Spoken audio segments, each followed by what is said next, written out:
बताओ कहाँ मिले भगवान, बताओ कहाँ मिले भगवान।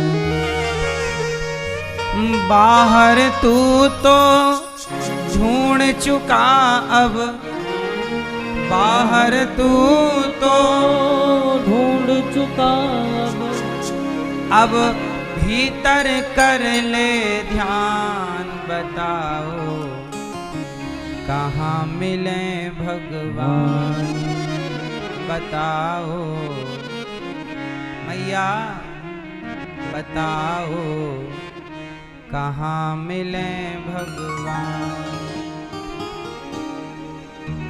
बाहर तू तो ढूंढ चुका अब, बाहर तू तो ढूंढ चुका अब मन में धर ले ध्यान।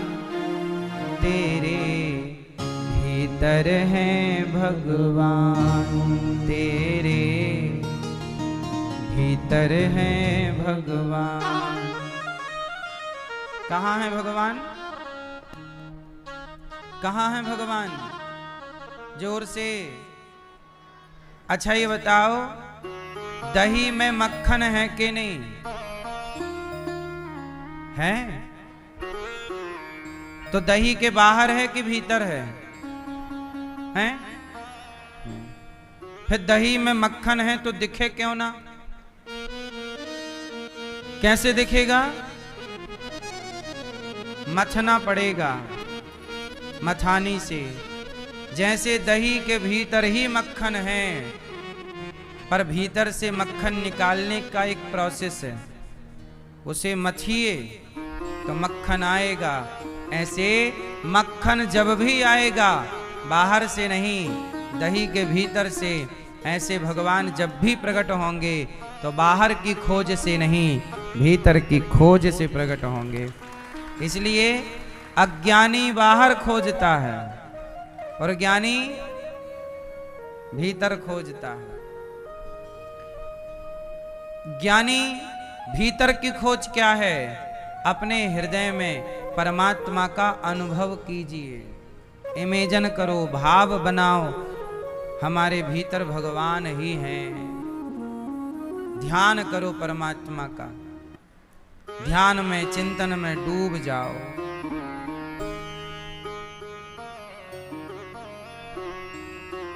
एक राजा थे,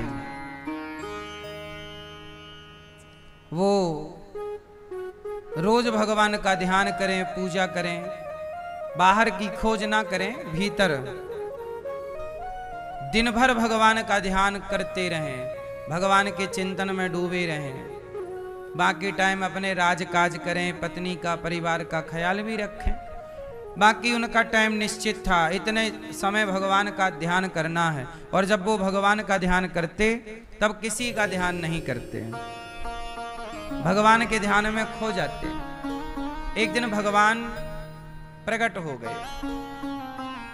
वाह राजन, तुम्हारी भक्ति, तुम्हारे चिंतन से मैं प्रसन्न हूं। तुम मेरे से कोई वरदान मांग लो, क्या चाहते हो? राजा बड़े धर्मात्मा थे। राजा ने कहा कि प्रभु मैं राजा हूं और राजा का धर्म है कि वो प्रजा का भला करे। तो मैं चाहता हूं कि आप मेरी प्रजा को दर्शन दें। जैसे आपने अपने दर्शन से मुझे कृतार्थ कर दिया, ऐसे आप मेरी प्रजा को भी दर्शन दें और सब पर कृपा करें।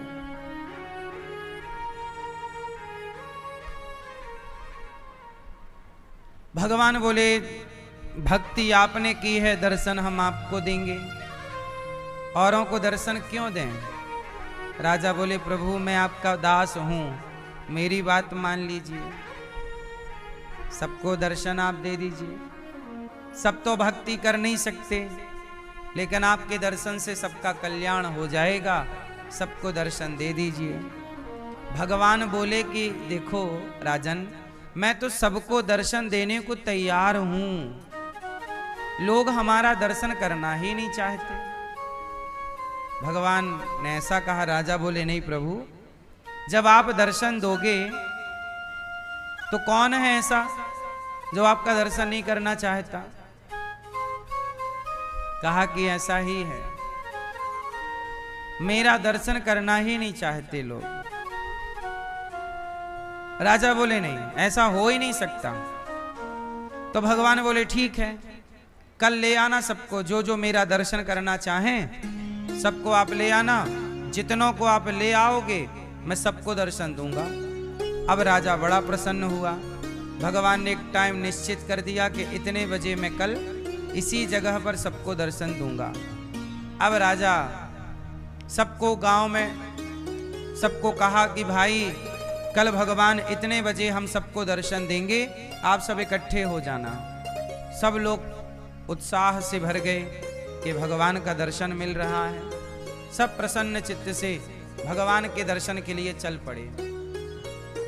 जैसे ही चले तो भगवान की माया से पैसों के ढेर दिखाई पड़ने लग गए लोगों को। पैसा ही पैसा, पैसा ही पैसा, पैसा। अब लोग तो पैसे के ढेर में चढ़ गए। पहली बार ऐसा पैसा देखा। राजा बोले भगवान का दर्शन करने का टाइम हो रहा है, चलो। गांव वाले बोले नहीं महाराज, हम बहुत कर्जे में थे, पैसा मिला है, पैसा समेट लेने दो। पैसे के ढेर से उतरे ही नहीं। कुछ लोग उतरे, बोले नहीं पैसा नहीं, भगवान। आगे चले भगवान की ओर, तो जो चले उनको आगे चले तो सोने का ढेर दिखाई पड़ा। सोना ही सोना, सोना। अब तो वो पागल हो गए, इतना सोना सोना सोना। चढ़ गए ढेर में, सोना मिल जाए सोना, समेटने लग गए। अब राजा सबको समझाएं कि भगवान ने कहा है दर्शन देंगे, भगवान का दर्शन कर लो। ये सोना पैसा बड़ी चीज नहीं है, चलो। बहुत समझाए, कोई नहीं उतरा। पर राजा की पत्नी थी। राजा बोले देखो कोई नहीं चल रहा है, चलो तुम्हें ही भगवान का दर्शन कराएं। पत्नी को लेकर चले तो आगे हीरे ही हीरे, हीरों का ढेर। पत्नी बोली ऐसा हीरा तो मेरे खजाने में नहीं है, ऐसा करो कि ये हीरा मैं रख के आती हूं अपने खजाने में, बड़ा है। राजा समझाए हीरे के चक्कर में ना पड़ो, भगवान है। पत्नी बोली नहीं, आप तो दर्शन कर चुके, आप जाओ, मैं हीरा घर में शिफ्ट करके आती हूं। वो हीरा समेटने लग गई। राजा की बात कोई ना सुना। टाइम हो चुका, राजा गए तो भगवान इंतजार कर रहे थे। भगवान बोले आपने तो कहा था कि सबको लाओगे मेरा दर्शन कराने के लिए। राजा बोले प्रभु सब आए थे आपका दर्शन करने के लिए, सब रास्ते में उलझ गए। कोई पैसे में उलझ गया, कोई सोने में उलझ गया, कोई हीरे में उलझ गया। जो उलझा वो भगवान तक नहीं पहुंचा, और राजा नहीं उलझे तो भगवान के सामने खड़े हैं। भगवान बोले राजन मैं तो सबको मिलने को तैयार हूं, लोग जगत का मोह छोड़ें तब ना मैं मिलूं। लोग उलझे हुए हैं, और ये कथा उस राजा की नहीं है, ये कथा हमारी और आपकी है। हमसे भी तो भगवान मिलना चाहते हैं, तैयार हैं। क्या हम लोग जगत का मोह छोड़ के कदम बढ़ा रहे हैं? कोई आप बताइए, पैसे में, सोने में, चांदी में, परिवार में, क्या हम सब लोग नहीं उलझे हैं? सच बताओ, क्या हम सब लोग पैसे में, सोने में, चांदी में, पद में, प्रतिष्ठा में, परिवार में, हम सब नहीं उलझे हैं? बोलो। जब उलझे ही हो तो भगवान कैसे मिलेंगे? इसलिए कहता हूं पैसा कमाना अच्छी बात है, खूब सोना कमाओ, पैसा कमाओ, लेकिन उलझना मत। कमाते चलो, आगे बढ़ते चलो। मोहब्बत लगाओ पैसे से ना हो, पैसा कमाओ पर कमाने के बाद छोड़ना पड़े तो छूट भी जाए, उससे आसक्त नहीं होना। उससे क्या नहीं होना, क्या नहीं होना, आसक्ति नहीं। कभी भी अपने लक्ष्य भगवान की ओर बढ़ते चलना है, छोड़ना तो पड़ता है। अच्छा एक बात बताओ, जब हमारा देश आजाद हुआ और आजादी के बाद जब बंटवारा हुआ पाकिस्तान और हिंदुस्तान, तो पाकिस्तान में लाखों घर हिंदुओं के थे कि नहीं? 50 पीढ़ी से रह रहे थे, उनका घर था, खेत था, उनकी गाय, उनकी भैंस, उनकी तिजोरियां, सोना चांदी, लेकिन सबको सब कुछ छोड़ के भागना पड़ा कि नहीं? बात सही है कि गलत है? फिर वो सोना लेके ना भागे, वो जमीन जायदाद लेके ना भागे, वो अपने बच्चों को ले लेके भागे। किसको ले लेके भागे? भागना पड़ा। लाखों हिंदू मारे गए,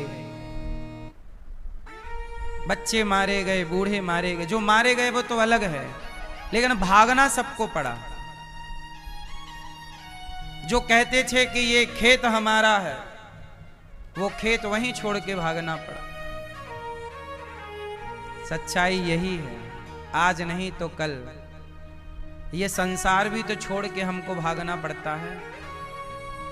इसलिए संसार में रहो, आनंद लो, पर यहाँ की किसी वस्तु से मोहब्बत ना करना, क्योंकि यहाँ की हर चीज छूटने वाली है, और जो छूटने वाली है उससे प्रेम करोगे तो दुख उठाना पड़ेगा। इसलिए जगत छूटने वाला है, एक चीज है जो नहीं छूटेगा। बताओ कौन? कौन नहीं छूटता? संसार छूटता है, पर एक चीज नहीं छूटता। क्या? अच्छा ये बताओ, जब लड़की का विवाह होता है और वो अपने घर से विदा होती है, तो विदा होते समय वो रोती है। अब मुझे आप लोग ये बताओ, वो पति के लिए रो रही है कि पिता के लिए? उत्तर, वो पति के लिए रो रही है कि पिता के लिए? जोर से, जोर से। रो रही है किसके लिए? पिता के लिए। वो भले रो रही है, पर वो ये जानती है कि मुझे ये पिता छोड़ के जाना पड़ेगा। किसके साथ जा रही है? पति के साथ। ऐसे जब आप मरते हो तो मरते नहीं हो, मायका छोड़कर ससुराल जाते हो। एक छूटा दूसरा मिला, पति पिता छूटा तो पति मिला, जगत छूटा तो जगन्नाथ मिले। इसलिए जगत तो छूटने वाला ही है, आज नहीं तो कल। इसलिए हम कहते हैं जगत में रहो बिंदास, पर जगत की किसी वस्तु को ये मत कह देना कि मेरी है। सही है? प्रियव्रत जी ने कहा, पुत्रों ये शरीर परमात्मा के चिंतन के लिए है। 28 जो जैसा कर्म करता है। भरत जी, भगवान ऋषभ देव जी इन्हीं के वंश में हुए, फिर सबसे बड़े पुत्र भरत जी। भरत जी ने मरते समय मन मृग में लगाया, उन्हें मृग बनना पड़ा। कई बार जगत से मोह कर लेने से हमें उलझना बहुत पड़ता है। उलझना पड़ता है कि नहीं? जैसे आप लोग संसार में प्रीति बहुत कर लेते हो। भरत जी नाम के एक संत थे, सब छोड़ के जंगल गए। जंगल में उन्होंने सबको छोड़ दिया, पत्नी पति मतलब पत्नी पुत्र राजगद्दी राज सिंहासन सत्ता राजा थे सब छोड़ दिया, सोना चांदी हीरा मोती पत्नी सांसारिक सुख छोड़ कर गए जंगल। पर जंगल में एक चीज नहीं छूटी, क्या? जंगल में भी मोह हो गया। किससे? एक छोटे से मृग के बच्चे से। एक मृग का बच्चा था हिरण। कौन था? हिरण का छोटा बच्चा था, वो पानी में बह रहा था और ये नहा रहे थे भरत जी। तो बहते बच्चे को बचाए तो बच्चा बहुत छोटा था, हिरण का कुटिया पर ले आए। यहाँ तक तो सही था, उसे बचाए ये भी सही था, पर उसे पाल लिया। क्या कर लिया मैया? पाल लिया। अब उसे घास उसे खिलाएं पिलाएं, अब उससे प्रेम हो गया धीरे धीरे धीरे। मेरा हिरण मेरा हिरण मेरा हिरण। अब भगवान में मन कम लगता, हिरण कहाँ है? वो उसी को ढूंढते, उसी को चराते रहते। मन बड़ा चंचल है, मन का भरोसा मत करना। मन का भरोसा मत करना। मन का भरोसा ना करना मेरी माँ, ये मन कब आपको धोखा दे दे। अभी कल परसों की बात है, एक मैया बता रही थी कि महाराज मेरा घर बिगड़ गया। कैसे बिगड़ गया मैया? मैया बताएं कि मेरी बहू चली गई। कहाँ चली गई? बोले 21 साल की बेटी है, 25 साल का लड़का है। 25 साल का लड़का और 21 साल की लड़की, मतलब 2 बच्चों की माँ। और लड़का भी 25 साल का, शादी करने लायक है। लड़की भी 21 साल की, शादी करने लायक। अभी बच्चों का ब्याह करने का टाइम है कि इन 2 बच्चों की माँ किसी के साथ भाग गई। चिच चिच चिच चिच क्या कर रही हो मैया? भाग गई हैं? सही है, भाग गई। ऐसा सुनने में आ रहा है कि नहीं? आप लोगों ने भी सुना होगा, सुना कि नहीं? अब मुझे ये बात मैंने केवल इसलिए बताई कि मैं एक सवाल पूछना चाहता हूं आप लोगों से। आप लोग मुझे ये बताओ कि मन का भरोसा, बुढ़ापे में भी मन धोखा दे गया कि नहीं? बोलो। अब 25 साल का लड़का है तो उस महिला की उम्र भी तो ठीक ठाक होगी।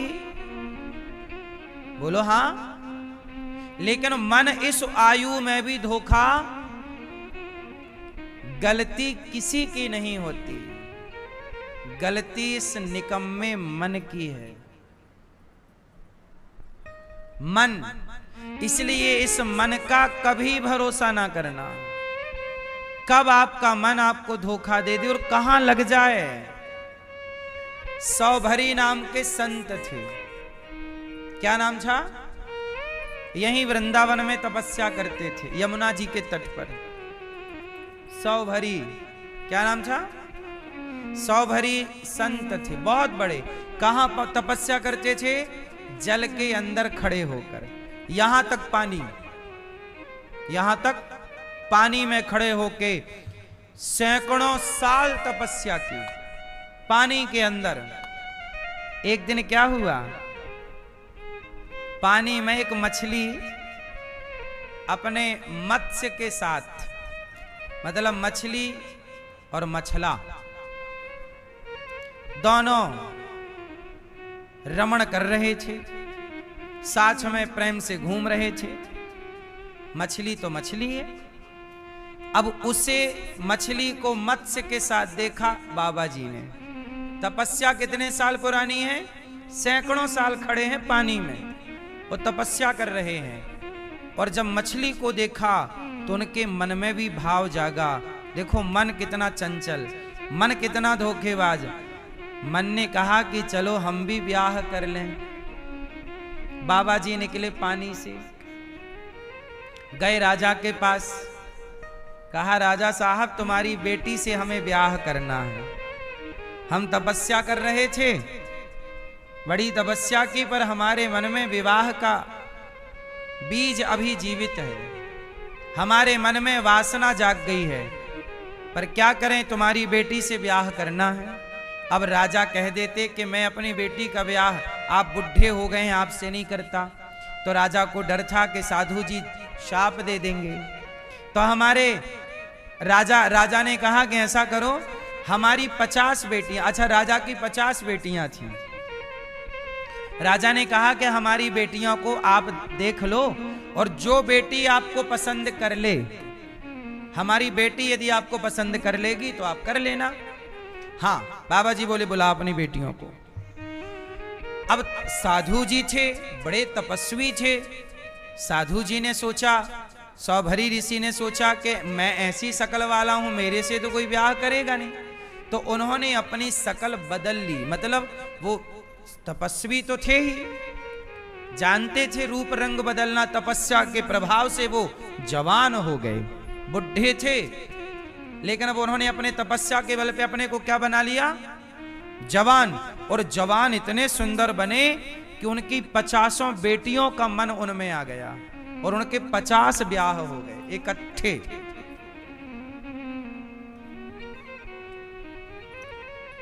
मैया अब नहीं करोगी चिच चिच चिच चिच?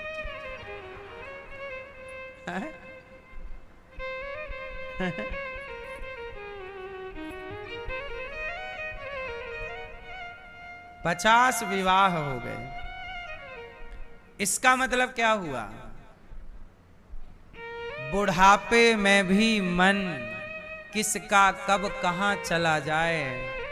इसलिए कहता हूं हर समय मन को भगवान में लगा के रखिए। जरा भगवान से हटा, जरा इसे छूट मिली, जरा आजाद हुआ, भाग जाएगा। इसलिए कहते हैं ना, मन की गति है अटपटी, झटपट लखे न कोय। मन की जब खटपट मिटे तो झटपट दर्शन होए। इंसानों की तो छोड़ दो, हिडंबा को जानती हो मैया? हिडंबा, मैया हिडंबा को जानती हो? क्यों, आपकी पड़ोसन है क्या?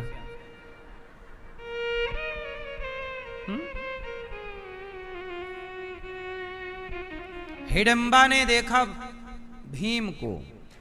अच्छा, हिडंबा के भाई हिडंब ने हिडंबा से कहा जाओ, वहां कुछ आदमी सो रहे हैं, जाओ ले आओ, अपन दोनों खाएंगे। वो नरभक्षी राक्षस थे, हिडिंब और हिडिंबा, ये दोनों भाई बहन हैं। हिडिंब और हिडिंबा दोनों क्या हैं? भाई बहन। हिडिंब कह रहा है जाओ। ये अच्छा, 5 पांडव कुंती के सहित क्या हुआ था कि लाक्षागृह में आग लगा दी, तो वहां से भागे। तो भागते भागते जंगल में आए, छिपे हैं, कोई देखने ना पावे, दुर्योधन ना देख ले। तो थक गए थे तो सो गए थे। तो भीम जाग रहे थे, बाकी सब सो रहे थे। तो हिडिंब ने हिडिंबा से कहा कि आदमी के मांस की खुशबू आ रही है, चलो ले आओ, अपन खाएंगे फिर नाचेंगे। लार टपक रही है, जाओ। हिडिंबा चली, और हिडिंबा जब चली तो भीम भैया जाग रहे थे। तो भीम को देखते ही हिडिंबा को भीम से प्रेम हो गया। क्या हो गया? और वो आई थी खाने, राक्षसी थी ना, आदमी खाती थी, खाने आई, पर उसे प्रेम हो गया भीम से। बोली हम काम अग्नि से जल रहे हैं, आप हमारे पति बन जाओ। भीम बोले यहां हम भागे फिर रहे हैं, भागे भागे फिर रहे हैं और तुम्हें ब्याह की पड़ी है।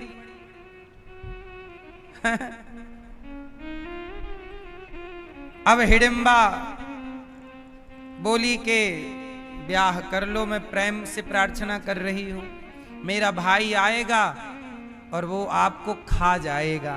भीम बोले आने दो।